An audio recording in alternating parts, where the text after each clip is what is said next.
SDO লেভেলের officer, প্রশাসনিক দায়িত্ব কর্তব্য যারা ব্যক্তি, এসডিও সমরাঙ্কের যারা অফিসার, তারা করছে। এবারও ঠিক করে তারা করবে, কিন্তু যখন চতুর্দিক থেকে এইসব অসাংবিধানিক ইলিগাল রিপোর্ট গেল, একের পর এক কেস ফাইল হচ্ছে সুপ্রিম কোর্ট।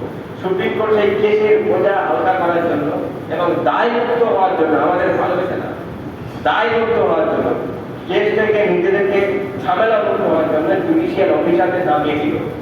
এই নামিয়ে দেওয়ার প্রাথমিক যে তাদের ধারণা ছিল, কনসেপ্ট, যে জুডিশিয়াল অফিসাররা অর্থাৎ ম্যাজিস্ট্রেট জাজেরা যে স্কুটিনি করে যে রিপোর্ট দেবে ওটাই অথেন্টিক, সেখানে কোনো রকমের পার্সিয়ালি হবে না, অর্থাৎ অবিচার হবে না, ন্যায় বিচার হবে।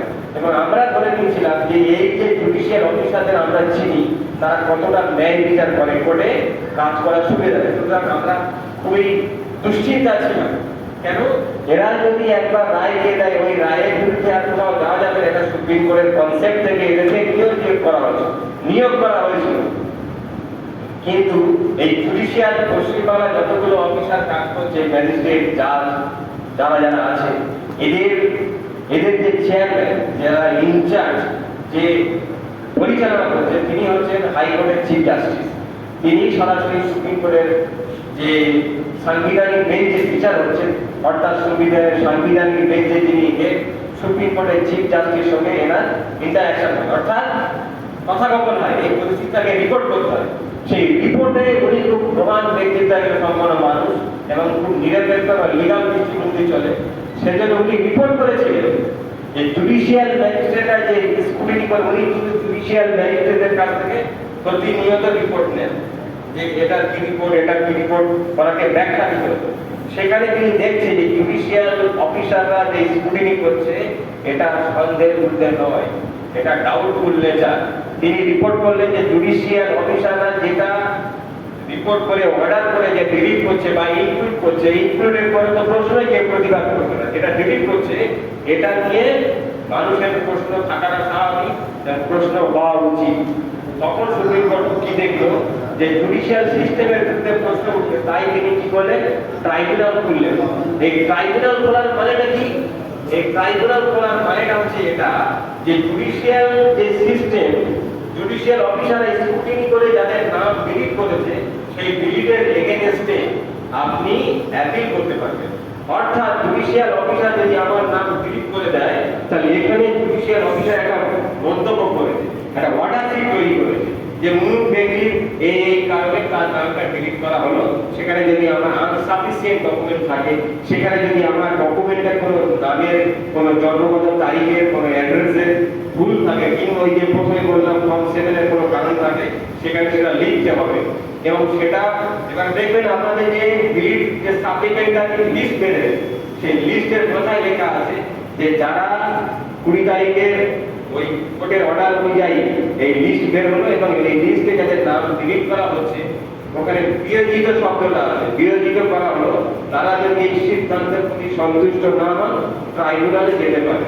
এটা কে বলছে? নির্বাচন কমিশনের পক্ষ থেকে বলে দিয়েছে, কারণ সেই কারণে ট্রাইব্যুনাল বলা হয়। অর্থাৎ আপনার যে রিপোর্ট অর্ডার শিট, সেই অর্ডার শিটে আপনি সন্তুষ্ট নয়, ট্রাইব্যুনালও জানে, তাই ট্রাইব্যুনালও আপনাকে বলে দিচ্ছে, আগে ভাগে সাইডার হচ্ছে যে ভাই তুমি চলে যাবে।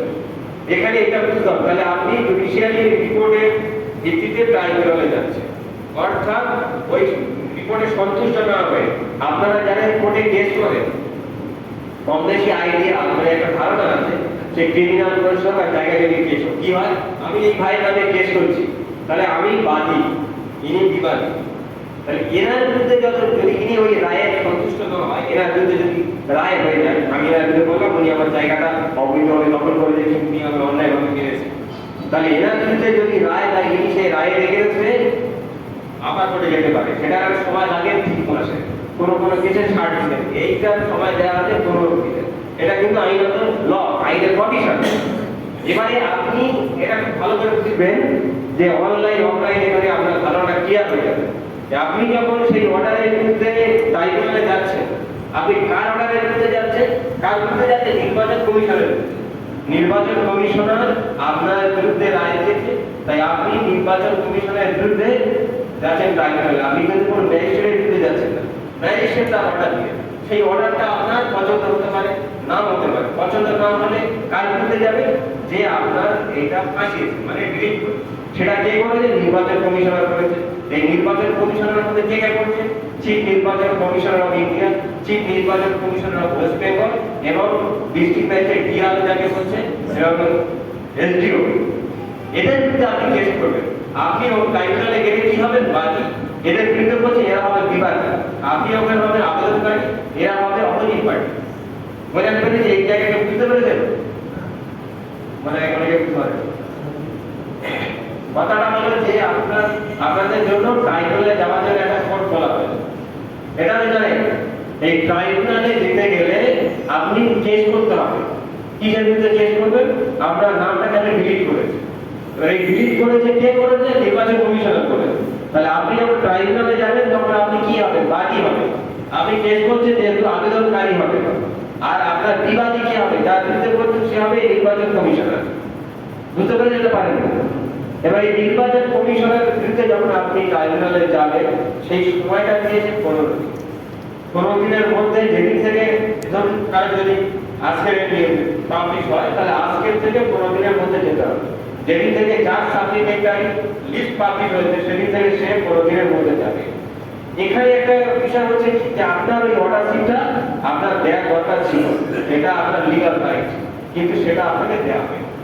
এটা আপনার পাওয়ার অধিকার আছে। আপনি যদি আরটিআই পিটিশন করে এসডিও এর কাছে বা ডিএম এর কাছে করে ও ঘর বয়ে এসে আপনার বাড়িতে দিয়ে যাবে, পাঠিয়ে দেবে। তাহলে সেখানে আপনাকে ট্রাইব্যুনালে যাওয়ার জন্য দুটো পদ্ধতি এখন চালু আছে। একটা হচ্ছে অনলাইন, যেটা ম্যাক্সিমাম মানুষ করছে। এই অনলাইনটা কি?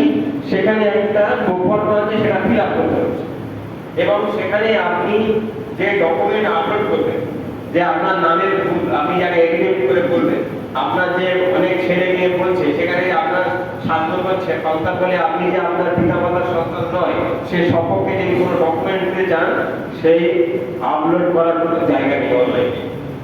অনলাইনে হচ্ছে সে অনলাইনে সেই ডকুমেন্টটা আপলোড করার কোনো জায়গা নেই। তাহলে কি হচ্ছে ব্যাপারটা? আপনার আগের যে ডকুমেন্টটা নির্বাচন কমিশন